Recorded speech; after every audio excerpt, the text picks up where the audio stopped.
In the complex, noisy, and often exhausting world of financial markets, almost all of us instinctively look for the answer to the same question the moment we open our screens. Where is the price going next? This is the most fundamental, most human, and perhaps the most dangerous question a trader can ask.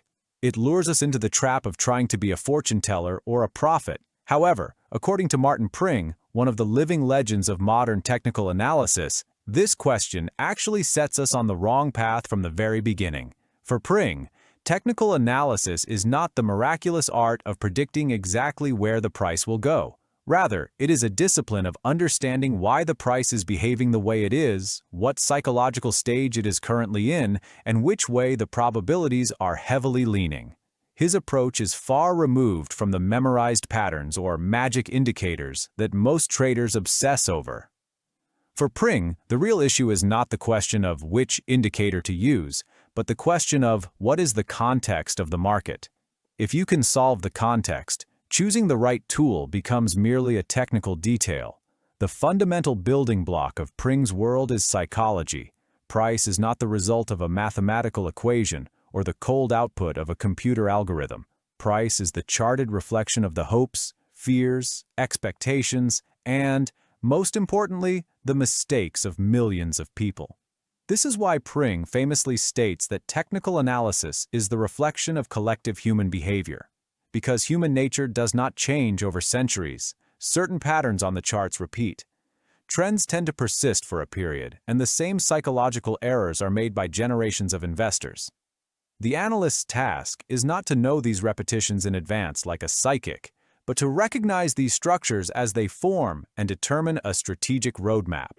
The first pillar of this roadmap is the discounting principle.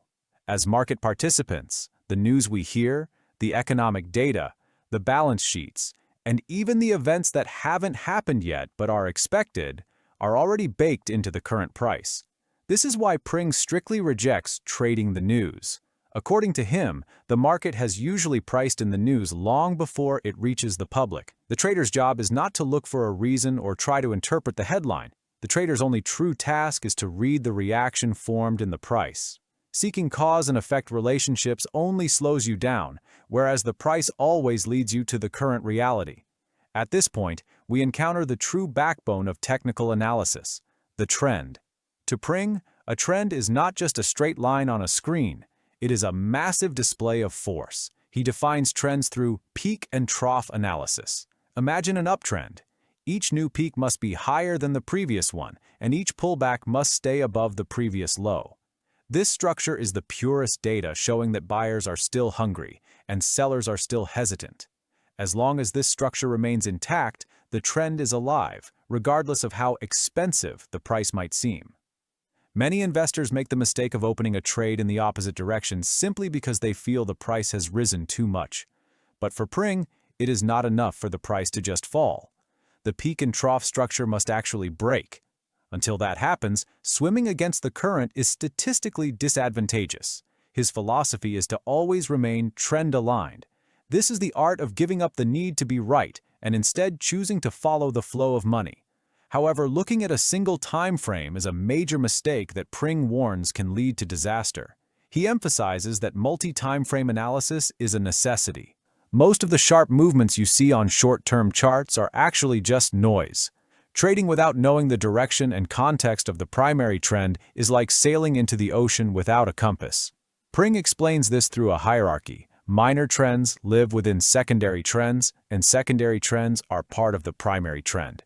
Within this massive structure, a short-term drop might actually be a very healthy correction in a major bull market. One of the most important perspectives Pring adds is that corrections are not the enemy of the trend. They are its fuel. No market can rise in a vertical line forever. For a trend to stay healthy, it must breathe, meaning it must correct so that overheated prices can cool down and assets can change hands.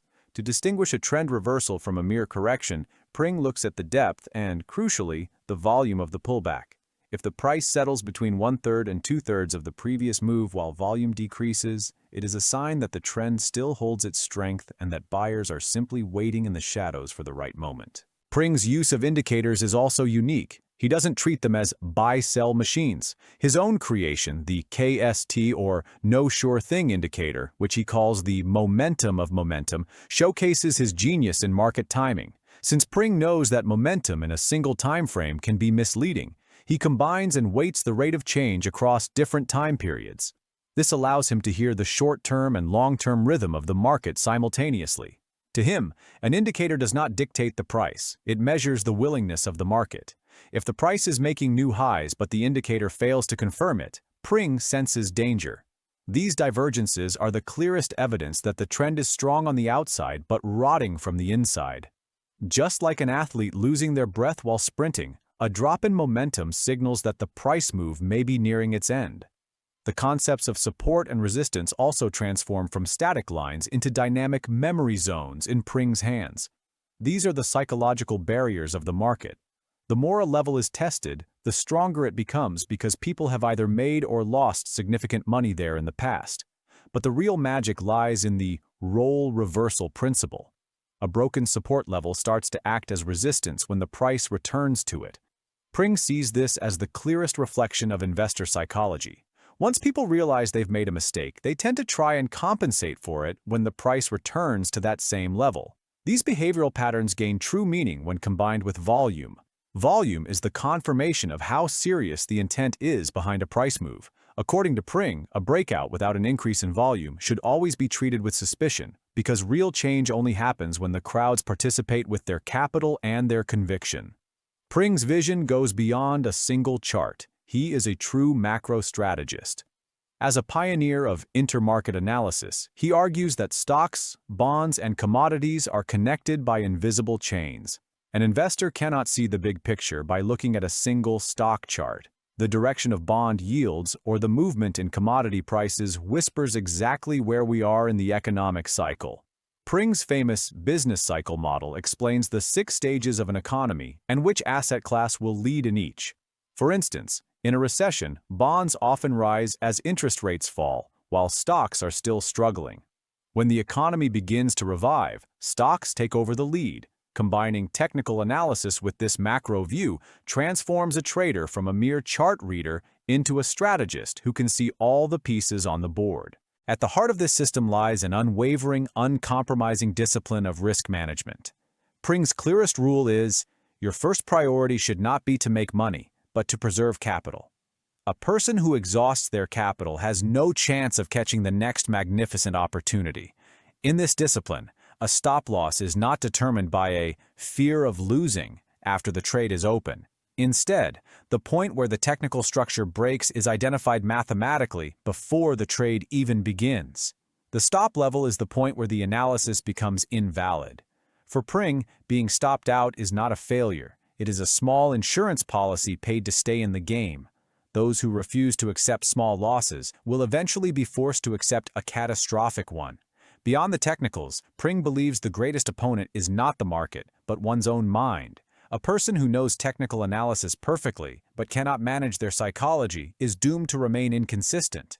Fear, greed, revenge trading, and the herd instinct are the greatest enemies. A successful investor must be an independent thinker who can see risks when the crowd is euphoric and stay true to the plan when everyone else is panicking. Technical analysis only becomes a true financial power when combined with psychological maturity and infinite patience. Pring has always opposed excessive complexity, arguing that too many indicators lead to analysis paralysis. His approach consists of few tools, a clear structure, and consistent repetition. Perfection is achieved not when there is nothing left to add, but when there is nothing left to take away. In conclusion, Martin Pring's legacy is not just a collection of indicators. He offers us a discipline of filtering and elimination. Technical analysis is the art of managing probabilities, not a method of prophecy. A trader who follows Pring's teachings does not waste energy trying to catch every ripple. They wait for the safest, highest probability waves. This is a guide for a lifetime of survival in the markets. What matters is not knowing exactly where the price will be tomorrow.